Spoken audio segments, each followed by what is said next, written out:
વડોદરા લોકસભા બેઠકના ઉમેદવાર કોંગ્રેસ દ્વારા જાહેર કરવામાં આવ્યા।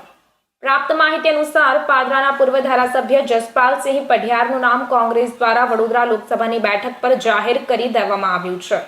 જસપાલસિંહ પઢિયારનું નામ જાહેર થતાની સાથે જ વડોદરા લોકસભા બેઠકના કોંગ્રેસના કાર્યકરોમાં ઉમંગનો માહોલ પૂરજોશમાં જોવા મળ્યો।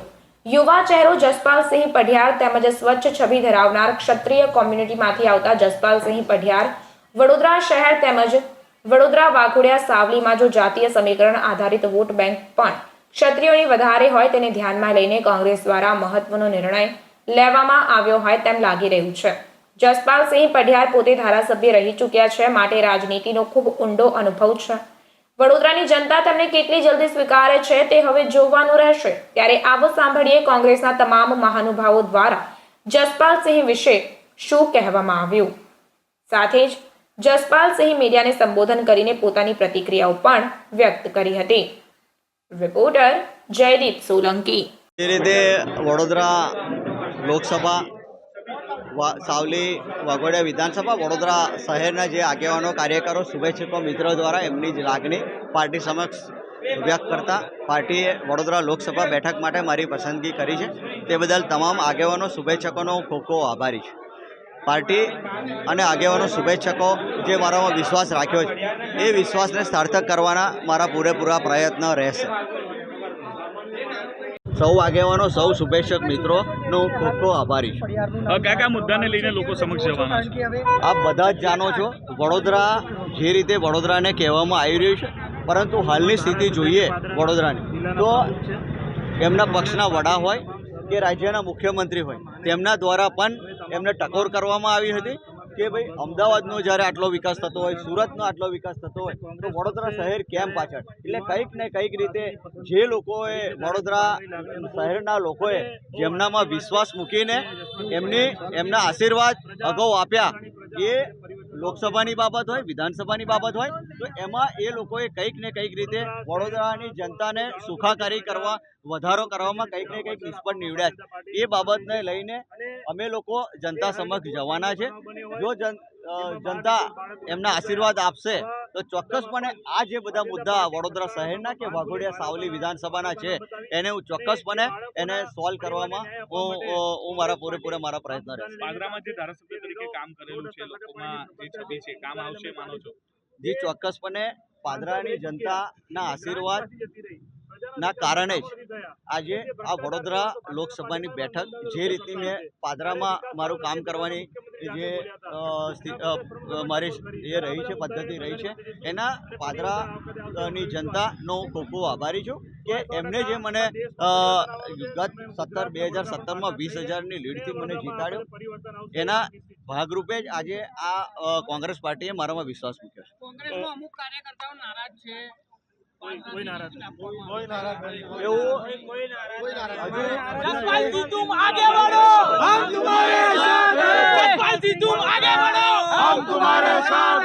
ભારતીય જનતા પાર્ટીના અને વડોદરાના સાંસદ સભ્ય રંજનબેન ભટ્ટની ટિકિટ ભારતીય જનતા પાર્ટીએ કાપવી પડી, કારણ કે એમના ઉપર ભ્રષ્ટાચારના આક્ષેપ થયા। એમને વડોદરાનો વિકાસની જગ્યાએ પોતાનો વિકાસ કર્યો। આ કોણે કીધું? ભારતીય જનતા પાર્ટીના નેતાઓએ જ કહ્યું। એટલે સ્પષ્ટ રીતે ભારતીય જનતા પાર્ટીના નેતાઓએ વડોદરાને સમગ્ર ગુજરાતમાં બીજા શહેરો કરતાં પાછળ ધકેલી દીધું છે અને પોતાના ઘર ભર્યા છે, એ ભારતીય જનતા પાર્ટીએ કહ્યું। જ્યારે 400ની બેઠકની વાતો કરનારા, શાસનમાં પરત આવીશું એની વાતો કરનારાઓએ વડોદરાના ચાલુ એમપીની ટિકિટ જાહેર કર્યા પછી કેન્સલ કરવી પડી છે, એની કાપવી પડી છે અને એના પછી જે ઉમેદવાર ડિક્લેર કર્યા એની પરિસ્થિતિ તો બહુથી ગંભીર છે। એમને તો પરિચય મેળવો કરવો પડે છે। એમને ભારતીય જનતા પાર્ટીના કાર્યકર્તાઓ જ ઓળખતા નથી, એના માટે પ્રચારની જગ્યાએ પરિચય મેળો કરી રહ્યા છે। એટલે સ્પષ્ટ રીતે વડોદરા સાથે જે પ્રકારે અન્યાય ભારતીય જનતા પાર્ટીએ કર્યો છે એની સામે અમે અમારા વડોદરાના પાદરાના પૂર્વ ધારાસભ્ય જસપાલસિંહ પઢિયારની કોંગ્રેસ પક્ષના ઉમેદવાર તરીકે પસંદગી કરી છે। સ્પષ્ટ રીતે અમારો વિજય નિશ્ચિત છે। અમારો પ્રતિનિધિ ભાઈ જસપાલસિંહ એને કોંગ્રેસ પાર્ટીએ એક ઉમેદવાર તરીકે આ વડોદરા શહેરના પ્રતિનિધિત્વ કરવા માટે મોકલ્યો છે। કોંગ્રેસ પાર્ટીના તમામ કાર્યકર્તાઓ એમને વધાવવા માટે આવ્યા છે। કહેવાનો ભાવાર્થ એટલો જ છે કે અમારો પ્રતિનિધિ કોઈ જાતિનો નથી, કોઈ ધર્મનો નથી, પણ લોકોની વેદનાઓ સમજનાર છે. કારણ કે પહેલાં ધારાસભ્ય રહી ચૂકેલો છે. એ ગરીબોની બી વેદના સમજે છે, મધ્યમ વર્ગની બી વેદના સમજે છે, અમીરથી ગરીબ લઈને વેદના સમજે છે. એ કોઈ જાતિ અને ધર્મ પડવા માંગતો નથી. સવાલ એટલો જ છે કે સર સયાજીરાવ ગાયકવાડની આ નગરી, જેને ગાયકવાડે આ વડોદરા શહેર વસાયું, લોકોની રક્ષા કરી, લોકોને અપગ્રેડ, લોકોને ઉપર ઉઠવા માટે પ્રાથમિક શિક્ષણ ફ્રી કર્યું, આજવાથી સરોવર ગ્રેવિટીથી પાણી આવે, અંડરગ્રાઉન્ડ ડ્રેનેજ લાઇન, નવનાથ મંદિર, તમામ જાતોની કોલેજો, તમામ બાબતોમાં સર સયાજીરાવ ગાયકવાડે ધ્યાન રાખ્યું. એ ગાયકવાડની નગરીમાં જ્યારે કોઈ એરપોર્ટ પરથી ઉતરે ત્યારે કોઈ અડાની કે કોઈ અડાનીનું નામ હોય એ ચલાવી લેવાય નહીં. અમારો પ્રતિનિધિ જ્યારે લોકસભામાં જાય ત્યારે સૌથી પહેલાં આ શહેરમાં જ્યારે બી કોઈ વ્યક્તિ આ શહેરની મુલાકાતે આવે તે બોર્ડ પર નામ સર સયાજીરાવ ગાયકવાડ એરપોર્ટ હોવો જોઈએ એવું પ્રતિનિધિત્વ કરશે. તમામ બાબતો છે, લોકોની વેદનાઓ છે. પેલા છોકરાઓ જે હરણીમાં ડૂબી ગયા, એ છોકરાઓ અને જે શિક્ષિકાઓ, એની આ સુધી કોઈ વાત સાંભળી નથી. એના માટે બી પ્રશ્નો ઉઠશે. એક માણસ ડ્રેનેજ માટે વેદના લઈને જાય અને હાર્ટ એટેકથી મરી જાય, એની કોઈ સંભાળ લે નહીં. બાળકો, નોકરીઓના પેપરો ફૂટી જાય, પોલીસ ખાતાના ડિપાર્ટમેન્ટમાં ભરતીમાં ગોટાળા થાય, તલાટીઓને ગોટાળા થાય. આ તમામ બાબતોની જે વેદનાઓ છે લોકોની અંદર, છોકરોને નોકરી નથી મળતી, બહારના લોકોને નોકરી મળતી હોય, લોકો આત્મહત્યા કરતા હોય, છોકરાઓ, યુવાનો. ત્યારે આ બધી વેદનાઓ લઈને લોકસભાની અંદર અમારો જસપાલ પ્રતિનિધિત્વ કરશે.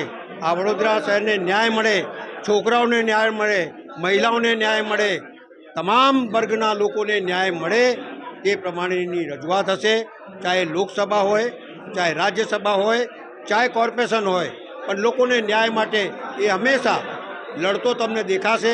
એવો પ્રતિનિધિત્વ અમારા કોંગ્રેસ પાર્ટીએ આપ્યો છે. અમારા પ્રમુખ, અમારા વિરોધ પક્ષના નેતા, અમારા ઉષાબેન નાયડુ, તમામ લોકોએ ભેગા મળી અને તમામ કાર્યકર્તાઓએ ભેગા મળી આ પ્રતિનિધિત્વ જસપાલસિંહને સોંપ્યો છે. અને જસપાલસિંહ એની બરાબર લડત આપશે એવી મને આશા અને અપેક્ષા છે. અને આવતા વખતની અંદર જ્યારે ચૂંટણી પ્રચાર થશે ત્યારે અમે લોકોને બતાડીશું કે કોંગ્રેસ પાર્ટી શું કરવા માંગી છે, શું કરી ગઈ છે, અને જે લોકોએ અમારું શાસન જોયું નથી એમને સમજાવીશું. અને કોંગ્રેસ પાર્ટી ખૂબ આગળ વધશે અને લોકો સમજીને વોટ કરશે.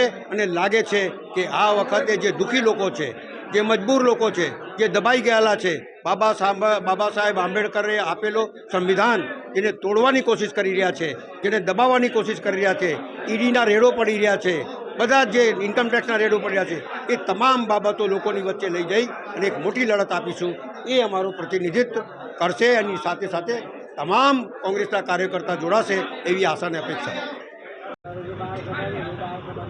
આજે વડોદરા લોકસભાની બેઠક પર જસપાલસિંહનું નામ આવતાની સાથે જ કોંગ્રેસ કાર્યાલય ખાતે અત્યારે મોડી રાત્રે પણ કાર્યકરો જે ઉત્સાહ અને ઉમંગભેર આવ્યા છે. હકીકતમાં આજે જસપાલસિંહને પસંદગી કરીને કોંગ્રેસ પક્ષે જે સમય સૂચકતા અને યોગ્ય સમય યોગ્ય નિર્ણય લીધો છે, અમે સૌ કાર્યકરો એને આવકારીએ છીએ. જસપાલસિંહ એ પૂર્વ ધારાસભ્ય કે જેમને કિસાનો, ગરીબો અને મધ્યમ વર્ગને જ્યારે પ્રશ્નોની વાચા આપી હોય, એમણે જ્યારે એક મધ્યમ વર્ગમાંથી આવીને જ્યારે એક લડાયક યુવા તરીકે એમની ભૂમિકા ભજવી હોય અને આજે એમને લોકસભામાં જે તક મળી છે એને તમામ વડોદરા કોંગ્રેસ પરિવાર કાર્યકરજનો આવકારી રહ્યા છે. આવનાર દિવસોની અંદર રોજગાર, શિક્ષણ અને કિસાનના જે કંઈ પ્રશ્નો છે એને ચોક્કસથી જસપાલસિંહ સોલ્વ કરશે. અને પ્રજા પણ જ્યારે 10-10 વર્ષથી એક જ સંસદ સભ્ય જ્યારે પોતાની ગ્રાન્ટ પણ વાપરી ના શકતા હોય ત્યારે નવયુવાની જે પસંદગી છે એ પસંદગી આવનાર દિવસોમાં એક જીતમાં પરિણમશે એવો અમને તમામ કાર્યકરોને આત્મવિશ્વાસ. સમાચારોની ઝડપી અપડેટ માટે હમણાં જ જન અર્પણ ન્યૂઝ ચેનલને લાઇક, શેર અને સબસ્ક્રાઇબ કરો.